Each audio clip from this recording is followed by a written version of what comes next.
చాలా అంటే చాలా టేస్టీగా ఉంటుంది పికెలు.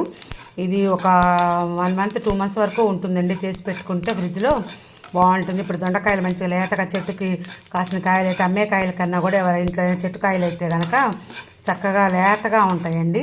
పండవు, లావు అయినా కూడా పండవు కొన్ని చెట్ల కాయలు. అలాంటివి చూసుకోవాలన్నమాట. ఇవి మంచిగా వేయించుకున్నాం కదా, కమ్మటి వాసన వచ్చే వరకు. ఈ కమ్మటి వాసన వచ్చిన తర్వాత మిక్సీ తిప్పేసేసి వేయాలండి. ఒక 2 నిమ్మకాయలు రసం పిండి దీనిలో వేయాలి. వేస్తే కనుక సూపర్ అంటే సూపర్ టేస్టీగా వచ్చింది. చూపిస్తాను చూడండి. ఇప్పుడు మంచిగా పోపు వేగుతుంది కదా, దీనిలో అల్లం వెల్లిపాయ మూత వేయాలండి.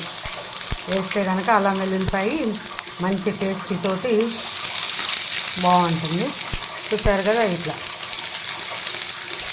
కొంచెం ఇంగు కూడా దట్టించచ్చండి. ఇంగు వేసినా కూడా బాగుంటుంది. ఇదిగోండి ఇంగు వేసినా కూడా సూపర్గా ఉంటుంది టేస్ట్. ఇప్పుడు